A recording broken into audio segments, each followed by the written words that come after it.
Over the years, there was sporadic talk that something should be done about Africville. But by the early 60s, several official reports from City Hall recommended relocation as the only viable solution. The folks up here have been going to the city to find out about the roads, the lights, the garbage, and what's the use? It made no difference. You see, the condition of Africville today, this should have never been.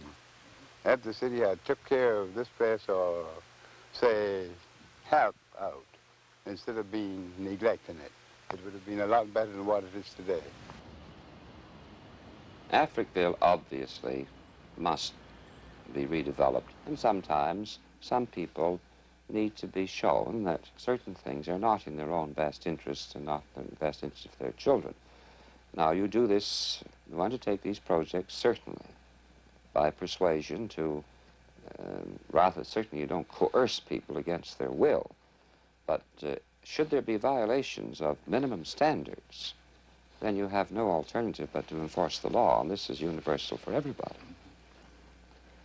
You know, in those days, under the National Housing Act, a great deal was happening across the country in terms of removing neighborhoods that had a lot of housing that wasn't up to the minimum standards that the bylaws and so on called for.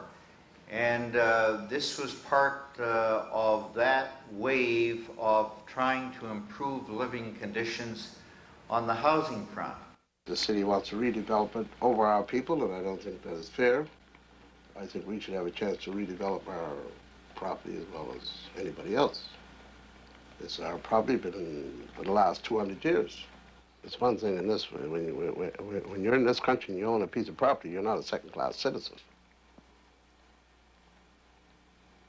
That's why my people own this land. They work for it, they toil for it, and they work to get this little piece of land that they own, and they try to hang on it.